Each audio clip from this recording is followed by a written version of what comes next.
عذاب أليم يوم يحمى عليها في نار جهنم فتقوى بها جباههم وجنوبهم وظهورهم هذا ما كنزتم لأنفسكم فذوقوا ما كنتم تكنزون. Sadaqallahul Aliyyul Azim. Jamaah salat zuhur yang dirahmati Allah Ta'ala, Allah Subhanahu wa Ta'ala di dalam surat At-Taubah di ayat yang ke-34, di akhir ayat itu, di awalnya berbicara tentang sifat-sifat para ruhban, para pemuka ahlu kitab, yang mana mereka itu sering atau punya karakter yang buruk, yaitu yakuluna amwalan nasi bil batil, suka mengambil harta orang dengan cara yang tidak hak, dengan cara yang batil, dan wa yasudduna an sabilillah, mereka menghalangi manusia dari jalan Allah Subhanahu wa Ta'ala. Kemudian di dalam lanjutan ayat tersebut Allah berfirman, walladzina yaknizuna adh-dhahaba wal fiddata, dan orang-orang yang menyimpan, karena saya menyimpan, menumpuk dalam bentuk apapun, dalam bentuk deposit ataukah bentuk-bentuk yang lain. Al-dhahaba wal fiddata, emas dan perak. Nah, itu di sini juga semua barang benda yang punya nilai ekonomis.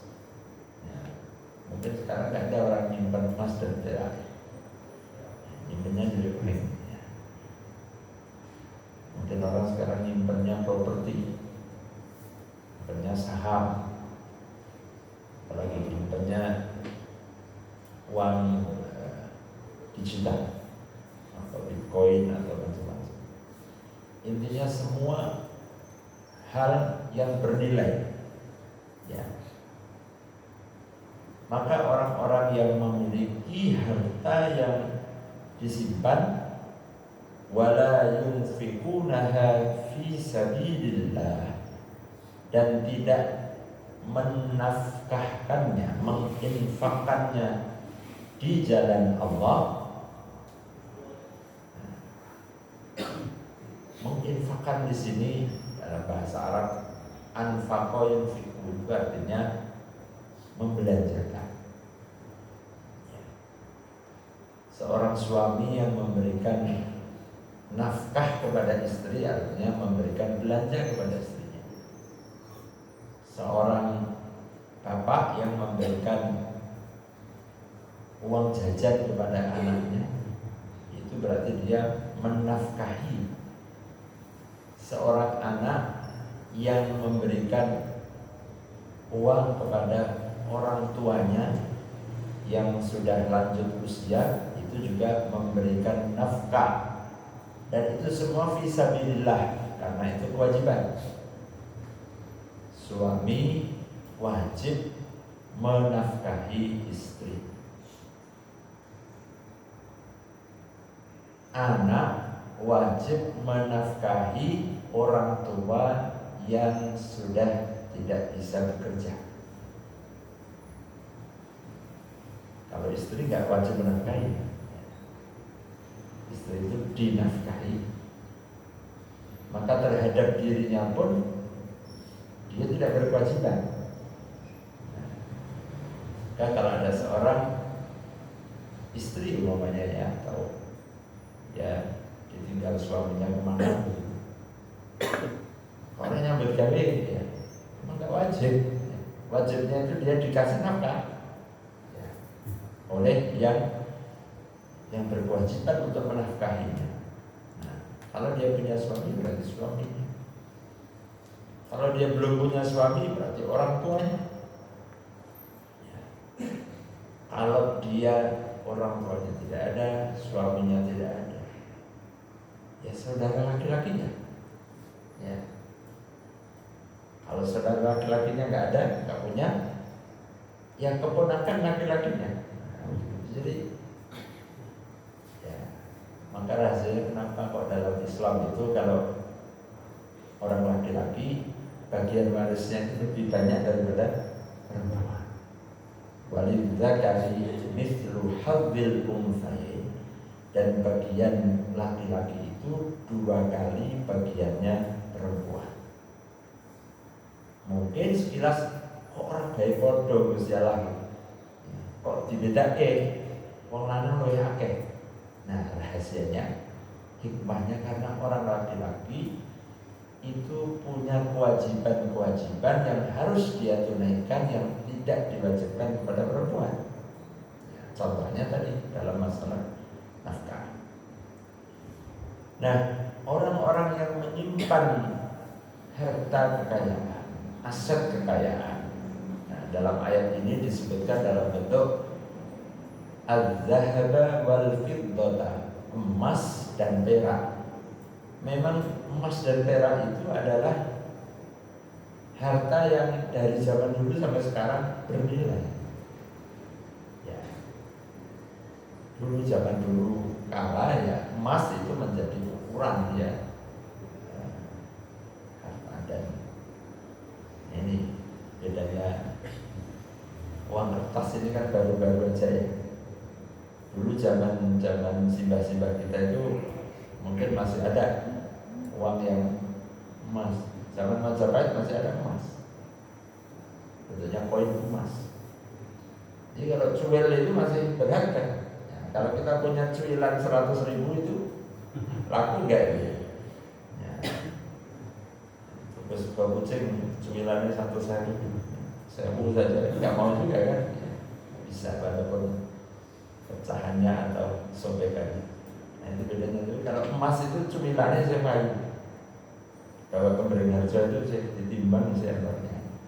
Nah, emas dan perak ya, yang perak lebih rendah nilainya. Maka sepanjang masa emas itu selalu bernilai. Ya. Jadi walaupun emas itu dibuang naik Seporo, dibuang ke laut itu ya diambil lagi itu masih tetap dia sebagai emas. Ya. Jadi kalau uang ya, dibuang terus kemudian sudah dimakan rayap masih punya nilai, ya bisa nilai. Ya. Kemarin ada orang yang punya celengan ya, uangnya itu disimpan karena mau naik haji, akhirnya dimakan rayap dia. Dan itu jumlahnya lumayan 30 juta berapa? Dibawa ke BI Solo itu di mana? Nah, wah ini mau ditukar bisa nggak? Nah, ternyata yang bisa diselamatkan itu yang ya wujudnya kira-kira masih 30%.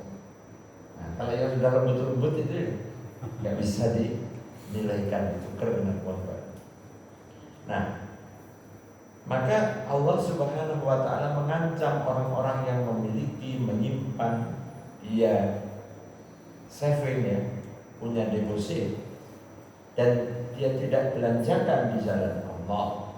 Yang dimaksudkan ya, tidak untuk hal-hal yang memang itu menjadi kewajibannya, maka termasuk juga diantaranya adalah kewajiban zakat. Tidak dikeluarkan haknya, kewajibannya dia untuk menunaikan zakat. Nah, ancaman Allah itu ya, tidak ringan ternyata. Ya. Di ayat itu bunyinya Fabashshirhum bi'adzabin alim. Maka berikanlah kabar dengan azab yang pedih. Padahal biasanya kata basyara itu digunakan untuk berita gembira. Tapi berita gembira kok bi'adzab. Nah, itu menunjukkan bahwa ini sebuah ancaman yang benar-benar serius. Basyirhum bi'adzabin. Tidak hanya azab tapi pakai alim. Ya, ada na'at, ada sifat di belakangnya. Tidak sekedar azab, tapi azab yang amat pedih. Bi'adzabin alim. Nah, kalau kita baca di ayat berikutnya, di ayat 35, lebih detail lagi azab itu bentuknya apa. Allah berfirman, yauma yuhma 'alaiha fi nari jahannam. Pada hari orang yang punya harta itu yang tidak mau keluarkan haknya harta, tidak mau dia membayar kewajibannya itu. Yuhma 'alaiha fi nari jahannam.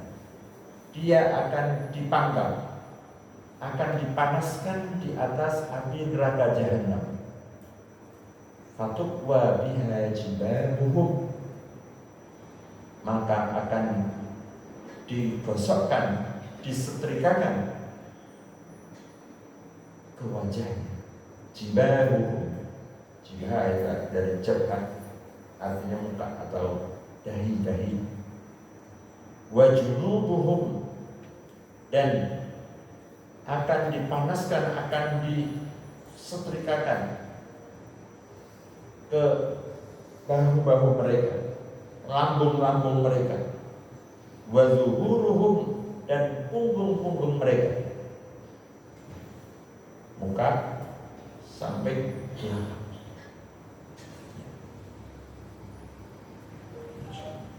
Kita bayangkan kalau kita nyetrika kena, ya nggak sengaja sudah panasnya. Bagaimana ketika setrika? Dan kalau harta semakin banyak berarti apinya semakin besar. Nah, maka ini adalah satu hal yang hendaknya menjadi peringatan bahwa kalau kita ini punya uang banyak, ini resikonya juga berat nanti. Kalau tidak kita yunfikuna hadis. Hadza ma kanaztum li anfusikum. Tidak cukup hanya itu, sudah diazab sedemikian rupa, dikata-katain, diomel-omelin.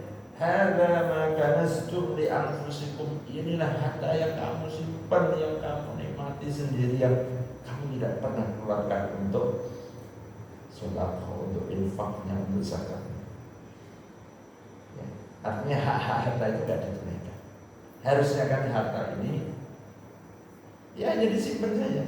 Nah, ini sekarang juga ada ya, kadang-kadang ada orang ini nyimpen harta itu nikmatnya di mana? Ya, nih saya punya tabungan, saya punya rekening ini, sekian ratus juta, sekian miliar, jadi gompol dia nggak menikmati. Apakah mendelok angka-angka di dalam rekening itu sudah bahagia bagi dia? Nah, mendelok mungkin mau gawe tulisan dewi ya, dikai nol setengahnya. Terus apa gunanya kan begitu kalau punya? Nikmatnya di mana? Kalau kita makanan dipangan itu kan rasanya kroso gitu ya. Jadi bojo ayu itu dirasake kan kroso kan. Kira-kira begitu ya.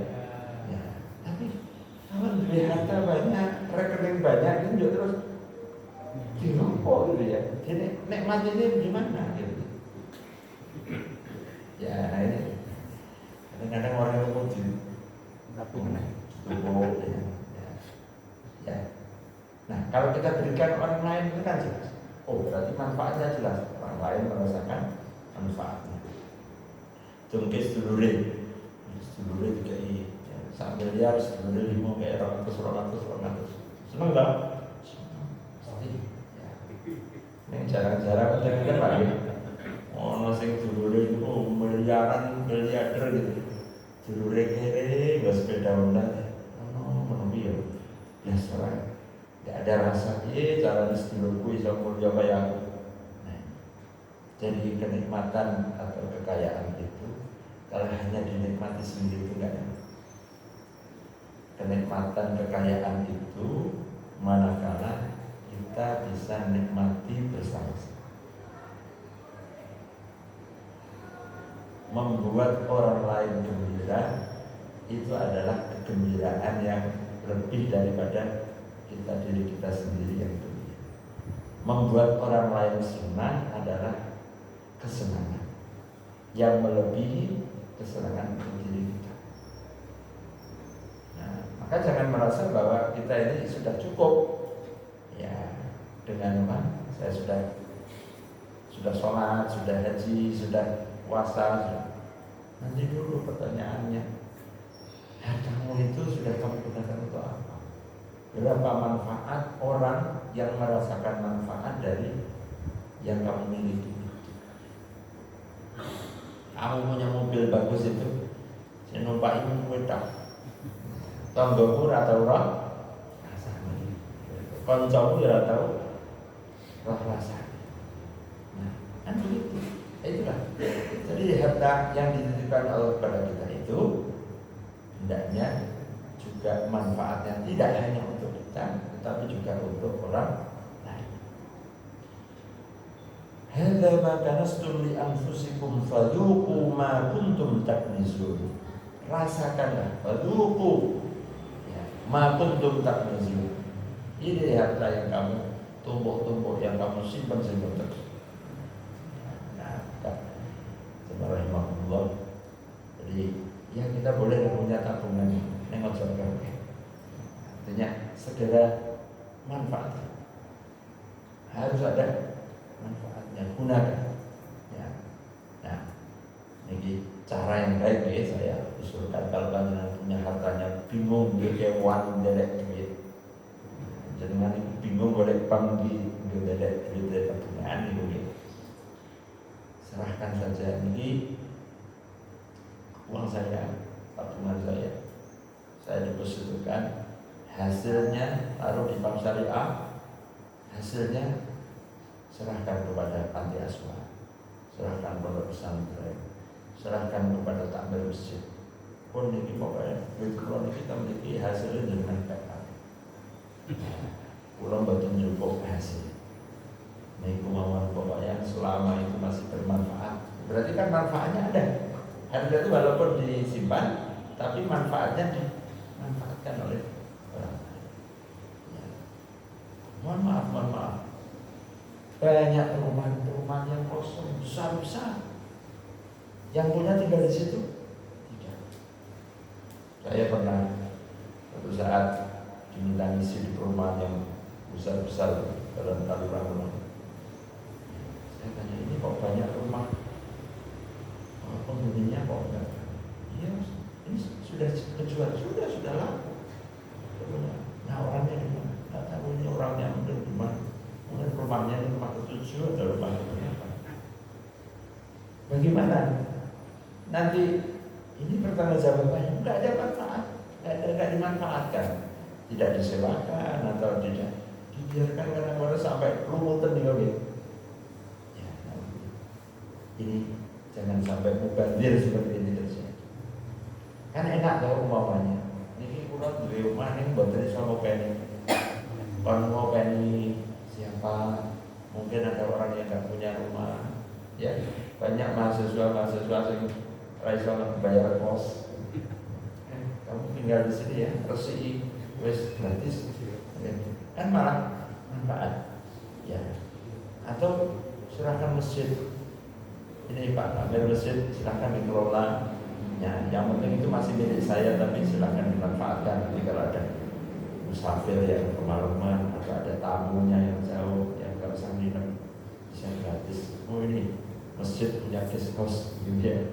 Malah bisa dimanfaatkan, bayar infak untuk masjid. Ya, masjid dapat penghasilan. Ini banyak sekali perumahan-perumahan kosong nggak ada orangnya. Ya, nggak dimanfaatkan. Nah, maka yunfiqunaha fi sabilillah, hendaknya dibelanjakan, dimanfaatkan untuk jalan Allah. Jangan untuk hal-hal yang maksiat, jangan untuk hal-hal yang dosa, hal-hal yang apalagi membuat Allah murka. Orang kena ya, alhamdulillah dari malah nambah dosa ya. Nah, kalau bisa harta kita itu menjadi pahala, menjadi tambahan amal kebajikan kita. Nah, jemaah rahimakumullah, sebentar lagi kita masuk di bulan Ramadan, maka bulan yang paling tepat kita untuk membersihkan harta kita dengan zakat. Kalau memang sudah nisab ya, sudah masuk nisabnya, tentunya sudah haul ya, sudah waktunya sudah 1 tahun lebih, keluarkan zakatnya. Enggak usah dihitung biro, pokoknya memang HE itu kok kita gede ya, kok kita akeh ya, keluarga ya, supaya apa? Supaya kita tidak terkena ancaman atau bahaya 34-35. Sangat serius. Waliyadzubillah, semoga kita semua diselamatkan, jauhkan oleh Allah dari api neraka. Amin. Qul qali hadza wa astaghfirullahaladzim. Kita tutup dengan doa kafaratul majlis.